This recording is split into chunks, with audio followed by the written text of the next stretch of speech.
সকাল সকাল ঘুম থেকে উঠে যদি দেখি যে বাইরে বৃষ্টি হচ্ছে আর ওয়েদারটা খুব ভালো, একটু ঠান্ডা ঠান্ডা হয়েছে, তখন কার না ভালো লাগে বলো? মেজাজটাই পুরো ফুরফুরে হয়ে যায় আর কাজের এনার্জিটাও মনে হয় খুব বেড়ে যায়। কেমন আছো সবাই? পূজাস ডেলি ব্লগে তোমাদের সবাইকে ওয়েলকাম। আশা করছি সবাই ভালোই আছো। আর এটা আমি একদম ফার্স্ট মর্নিং থেকে ভিডিওটা স্টার্ট করেছিলাম। এখন বাজে মনে হয় 6:30 পৌনে 7টা। তো আর এই ভিডিওটা হচ্ছে শনিবারের, আমি একটু লেট আপলোড করছি ভিডিওটা। তো সকাল সকাল বৃষ্টিটা দেখেই কিন্তু মনটা খুব ভালো হয়ে গেছে। কিন্তু এই বৃষ্টির হওয়ার পরে দুপুরের দিকে যে পরিণতিটা হয়েছিল সেটা কিন্তু খুব একটা ভালো নয়। বৃষ্টিটা সকালবেলা খুবই ভালো লাগছিল, কিন্তু দুপুরের পর থেকে যে অত্যাধিক গরম সেটা আর সহ্য করার মতো না। অন্য দিনের থেকে আসলে বৃষ্টিটা তো ভালো হয়নি, অল্প অল্প বৃষ্টি হয়েছে, তাই জন্য মনে হয় গরমটা আরও বেশি বেড়ে গেছিলো। আর দেখো বৃষ্টিটা হওয়ার পরে গাছগুলোকে কত সুন্দর লাগছে। গাছগুলো যেন মনে হচ্ছিল এতদিন পুরো ধুলোয় সাদা হয়ে আছে। তো আজকে বৃষ্টিটার পরে মনে হচ্ছে যেন গাছগুলো একটু প্রাণ ফিরে পেলো। আর গাছগুলোকে দেখো কত সবুজ লাগছে। আর এই যে সামনের ওই যে মানে ঝোপঝাড় বা ওই গাছগুলো দেখছো, এটা কিন্তু আমাদের বাড়ির সামনে একটা শ্মশান। তো ওই শ্মশানটার ভিতরে প্রচুর গাছপালা আছে। আর তো যাই হোক, বৃষ্টি এতটাই কম বৃষ্টি হচ্ছে যে এখনও পর্যন্ত রাস্তাটাও পুরোপুরি ভেজেনি, একদম অল্প অল্পই বৃষ্টি হচ্ছে। তো যাই হোক, বৃষ্টিটার জন্য ওয়েদারটা এখন একটু ঠান্ডা হয়েছে, ভালো লাগছে। চলো আমি এখন চা বসিয়ে দিয়েছি, চা খেতে খেতে একটু বৃষ্টিটা এনজয় করি। আর শুধু তো বসে থাকলে হবে না, রান্নাবান্নাও শুরু করতে হবে। আর যেহেতু আজকে বিট্টু চলে যাবে বাড়ি, ও 11:30 পৌনে 12টার মধ্যে বেরোবে, ওকে আমি একটু ভাত খেয়ে যেতে বলেছি।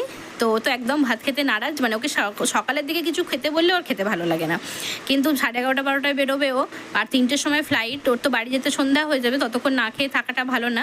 জানি বাইরে থেকে কিছু খেয়ে নিতে পারবে, তবু আর কি বাড়িতে এক মুঠো ভাত খেয়ে গেলে তখন আমার মনটা আর কি শান্তি হয়। আর দেখো চা খেতে বসেছিলাম এখানে আমি আর আমার বর আর আমার মেয়ে। তারপরে ঘুম থেকে উঠে এসে তার বাবাকে চেয়ার থেকে তুলে দিয়ে সে বসে পড়েছে।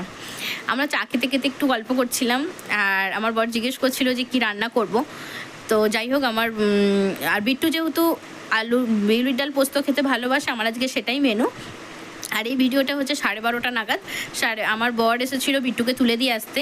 এর মাঝখানে আর আমার ভিডিও ক্লিপ নেওয়া হয়নি একটাও, কারণ এই সময়টা প্রচুর ব্যস্ত ছিলাম আমি রান্নাবান্না করতে বা বিট্টুকে একটু হেল্প করতে। আমার যেহেতু কয়েকটা জিনিস ওকে দিয়ে পাঠিয়ে দেবো বাড়ি, তো তাই জন্য ওইদিকে একটু ব্যস্তও ছিলাম, তাই জন্য আর ভিডিও ক্লিপ নেওয়া হয়নি। এটা আমার বর বিট্টুকে বাসে তুলে দিয়ে এসে ও খেতে বসেছে। আর ও যেহেতু অফিস থেকে এসেছিলো, আমাকে বলেছিল যে তাহলে আমার জন্যও রান্না করে রেখো, আমি ভাত খেয়ে যাবো, আজকে আর অফিসে খাবো না। আমি ঠিক আছে। তো আজকে রান্না করেছি ওই যে বিউলির ডাল, পেঁয়াজ আলু পোস্ত, তিলবাটা দিয়ে আলু ভাজা, মাছের ঝাল আর চাটনি। চাটনিটা করাই ছিল, চাটনিটা আজকে করিনি, আগেই করা ছিল চাটনিটা। তো যাই হোক, এই হচ্ছে আজকে আমাদের মেনু। আর ও খেতে থাকুক, ও খেতে খেতে আমি আজকে রান্নাঘরটা পুরো ক্লিন করব। আর এখন গেছে, আমার মেয়েকে দেখতে পাচ্ছ না এখানে, আমার মেয়ে গেছে পাশের ঘরে, ও পাশের ঘরে গিয়ে খেলা করছে। ওকে খেতে দিয়ে দিয়েছি, ও খেতে থাকুক ততক্ষণ। আর গ্যাসের অবস্থাটা দেখো শুধু আজকে কি অবস্থা হয়েছে। আর এটা শুধু আমার সাথে হয় না, তোমাদের সাথেও হয়, একটু কমেন্ট করে জানিও তো। এই বিউলির ডাল করতে গেলে আমি যেন মানে প্রেশার কুকারে জলটা ঠিকঠাক দিতে পারি না। সে বিউলির ডাল করলেই আমার ওই গ্যাস দিয়ে ফুসফুস করে জলটা উঠে, মানে কুকার থেকে জলটা পুরো পড়তে থাকে বাইরে। আর এই রকম দুরবস্থা হয়ে যায় পুরো গ্যাসের। আর সিঙ্কটাও পুরো বাসন কোসনে ভর্তি। চলো এখন এগুলো ক্লিন করে নেওয়ার পালা।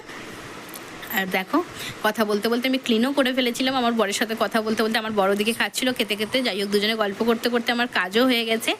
এখন দেখো গ্যাস ওভেনটা পুরো ক্লিন করে নিয়েছি, সিঙ্কটাও পুরো একদম খালি করে ফেলেছি, পুরো একদম পরিষ্কার করে ফেলেছি। আমার না এরকম পরিষ্কার কিচেন দেখতে ভালো লাগে। হ্যাঁ, রান্না করার সময় অবশ্যই কিচেন নোংরা হয়, সবই ঠিক আছে, কিন্তু তারপরেও ক্লিন করাটা হচ্ছে খুব ইম্পর্টেন্ট। আমার অন্তত মনে হয় সব কাজ করব ঠিক আছে, কিন্তু এই মানে যতক্ষণ আর রান্নাঘরটা ক্লিন করতে পারছি ততক্ষণ যেন মনে হয় যে সারাদিনের একটা অনেক বড় কাজ বাকি রয়ে গেছে। আর আমি কিন্তু দেখো বাসনের ঝুড়িটা এরকমই রাখি, একটা নিচে কাপড় পেতে দিই যাতে জলটা ওই কাপড়টার মধ্যে শোক করে নেয়, জলটা এদিক ওদিকে গড়িয়ে না যায়। আর তাই জন্য আমি এরকম একটা কাপড় পেতে দিয়ে রাখি। চলো আবার দেখা হবে নেক্সট ব্লগে। Tata, by.